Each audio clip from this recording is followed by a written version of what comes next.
उत्तर प्रदेश कौशल विकास mission ने नए सत्र में 99,075 युवाओं को प्रशिक्षित करने का लक्ष्य तय किया है। इसके लिए 957 ट्रेनिंग पार्टनर को जिम्मेदारी दी गई। पहली बार पारदर्शिता के लिए सार्वजनिक ग्रेडिंग के आधार पर लक्ष्य आवंटन किया गया। मिशन निदेशक पुलकित खरे के अनुसार प्रशिक्षण प्रक्रिया समय से पूरी करने के लिए नई व्यवस्था लागू की गई है। बेहतर प्रदर्शन करने वाले केंद्रों को अतिरिक्त लक्ष्य भी मिलेगा। खास बात ये कि कम से कम 33% महिलाओं, 5% दिव्यांगजन और गरीब वर्ग के युवाओं को प्राथमिकता दी जाएगी, जिससे रोजगार के अवसर बढ़ेंगे।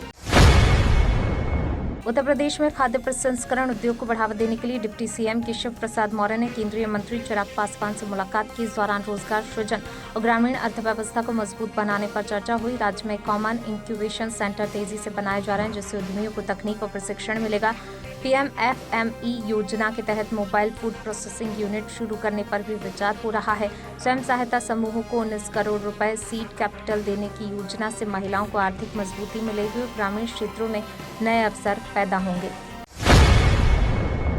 उत्तर प्रदेश सरकार वक्फ संपत्तियों के प्रबंधन के लिए नई नियमावली लागू करने जा रही है, जिससे पारदर्शिता और जवाबदेही बढ़ेगी। मुख्यमंत्री योगी आदित्यनाथ ने वक्फ संशोधन अधिनियम 2025 के तहत इस पहल को मंजूरी दी है। प्रदेश में मौजूद करीब 1.25 लाख वक्फ संपत्तियों के सर्वे, सत्यापन और विवाद निपटारे में अब जिलाधिकारियों की भूमिका बढ़ेगी। अवैध कब्जों पर रोक और आय बढ़ाने पर विशेष जोर रहेगा। साथ ही डिजिटल सर्वे और रिकॉर्ड तैयार किए जाएंगे। वक्फ ट्रिब्यूनल के फैसलों के खिलाफ हाईकोर्ट में अपील का प्रावधान लागू किया जाएगा।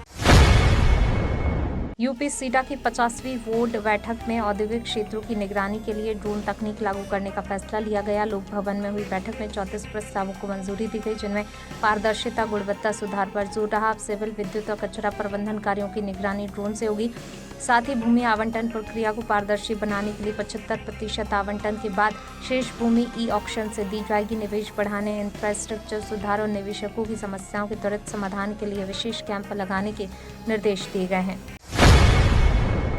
उत्तर प्रदेश की ग्रामीण महिलाओं के लिए अच्छी खबर, स्वयं सहायता समूह द्वारा बनाए गए उत्पाद अब देश के प्रमुख बाजारों में बिकेंगे। इसको लेकर डिप्टी सीएम केशव प्रसाद मौर्य ने केंद्रीय मंत्री शिवराज सिंह चौहान से बैठक की। उन्होंने महिलाओं के उत्पादों की ब्रांडिंग और मार्केटिंग की व्यवस्था मजबूत करने की मांग की।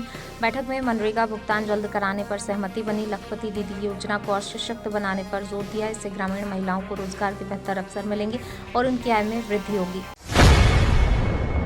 उत्तर प्रदेश में अब एक्सप्रेस वे और नेशनल हाईवे पर सफर महंगा हो गया है। टोल दरों में औसतन 5 से 10% की बढ़ोतरी की गई है। दिल्ली, मेरठ, आगरा, लखनऊ, पूर्वांचल एक्सप्रेसवे सहित कई मार्गों पर नई दरें लागू हो गई हैं। कार, बस और ट्रक सभी श्रेणियों पर 5 से 50 रुपए अतिरिक्त बोझ बढ़ा है। खास बात यह कि अब टोल प्लाजा पर कैश भुगतान पूरी तरह बंद कर दिया गया है। यात्रियों को फास्टैग या यूपीआई से ही भुगतान करना होगा, अन्यथा दोगुना टोल देना पड़ सकता है। ईरान इजरायल युद्ध का असर लखनऊ के उद्योगों पर भारी पड़ रहा है। एक महीने में 1000 करोड़ रुपए से अधिक नुकसान का अनुमान है, जिनमें प्लास्टिक उद्योग सबसे ज्यादा प्रभावित है। कच्चे माल की कीमतें दोगुनी होने से उत्पादन घटकर 20% रह गया। साबुन, बेकरी, होटल और पैकेजिंग कारोबार भी प्रभावित हुए हैं। गैस और डीजल की कमी से स्थिति बिगड़ी है। व्यापारियों के अनुसार बाजार 80% तक घट गया है, जिससे रोजगार पर संकट गहरा गया है और उद्यमियों को कर्ज चुकाने में परेशानी हो रही है। नकली नोट कांड को लेकर सपा और भाजपा के बीच सियासी घमासान तेज हो गया है। समाजवादी पार्टी ने भाजपा विधायक शलभमणि त्रिपाठी के साथ आरोपियों की तस्वीर साझा कर पलटवार किया। सपा का आरोप है जिन युवकों को भाजपा सपा से जोड़ रही थी वे भाजपा विधायक के करीबी हैं। सपा ने मांग की है इस मामले में निष्पक्ष जांच हो और जरूरत पड़े तो विधायक से पूछताछ की जाए। वहीं भाजपा पहले मामले में सपा पर आरोप लगा चुकी है। अब दोनों दलों के बीच आरोप प्रत्यारोप का दौर तेज हो गया है। कन्नौज में समाज कल्याण राज्य मंत्री असीम अरुण ने सपा प्रमुख अखिलेश यादव पर तीखा हमला बोला। कार्यक्रम में डीएम और एसपी के न पहुंचने पर नाराज मंत्री ने कहा कि जनता को बेवजह इंतजार कराया जाता है। उन्होंने आरोप लगाया अखिलेश यादव सांसद रहते हुए विकास कार्यों पर ध्यान नहीं दे रहे हैं, सिर्फ कब्रिस्तानों की दीवारें बनवा रहे हैं। साथ ही सांसद निधि के दुरुपयोग का भी आरोप लगाया। असीम अरुण ने सपा शासन में पुलिस पर दबाव और आतंकवाद मामलों को वापस लेने की कोशिश का भी जिक्र किया। उनके बयान से सियासी माहौल गर्मा गया है। गोरखपुर में आयोजित जनता दर्शन में मुख्यमंत्री योगी आदित्यनाथ ने करीब 100 लोगों की समस्याएं सुनी, त्वरित समाधान के निर्देश भी दिए। उन्होंने कहा, जरूरतमंदों को आवास और बीमारों को इलाज देना ही सरकार की प्राथमिकता है। एक महिला को आवास योजना के तहत घर दिलाने का आश्वासन दिया गया, जबकि गंभीर मरीजों के इलाज के लिए आर्थिक सहायता सुनिश्चित करने के निर्देश दिए। सीएम ने अधिकारियों को समयबद्ध और निष्पक्ष कार्रवाई के निर्देश दिए। इस दौरान उन्होंने बच्चों को चॉकलेट देकर पढ़ाई के लिए प्रेरित किया और कहा, सरकार हर पात्र व्यक्ति तक योजनाओं का लाभ पहुंचाने के लिए प्रतिबद्ध है।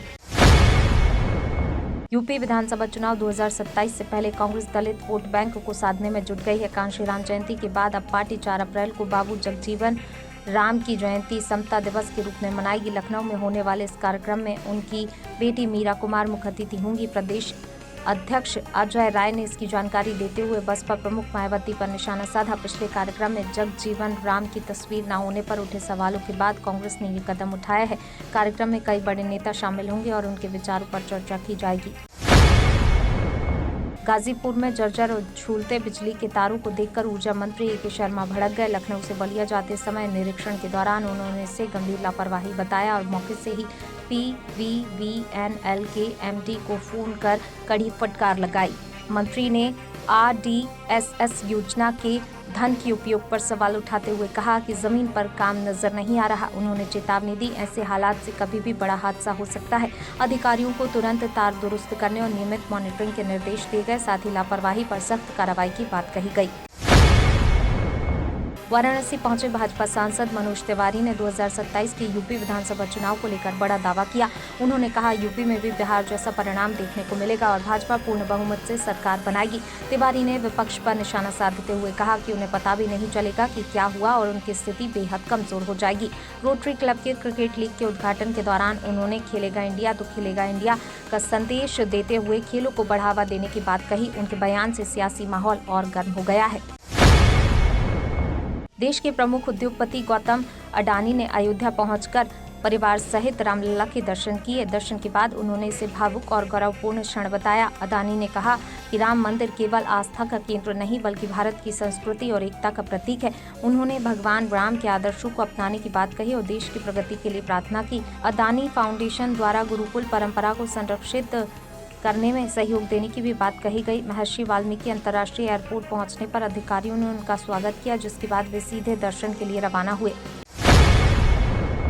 उत्तर प्रदेश में 3 अप्रैल 2026 को मौसम में उतार चढ़ाव बना रह सकता है। मौसम विभाग के अनुसार पश्चिमी विक्षोभ के प्रभाव से कई जिलों में बादल छाए रहेंगे और कहीं-कहीं हल्की बारिश और गरज चमक की संभावना है। पश्चिमी यूपी के मेरठ, सहारनपुर, मुजफ्फरनगर, नोएडा और बरेली जैसे शहरों में आंधी के साथ बूंदाबांदी हो सकती है। तेज हवाएं चलने से तापमान में हल्की गिरावट दर्ज की जा सकती है। किसानों और आम लोगों को मौसम को देखते हुए सतर्क रहने की सलाह दी गई है। खासकर खुले में काम करने वालों को सावधानी बरतने की जरूरत है। तो ये थी आज की 15 फटाफट खबरें। अगर आपको वीडियो पसंद आया तो वीडियो को लाइक, शेयर व कमेंट जरूर करें। धन्यवाद।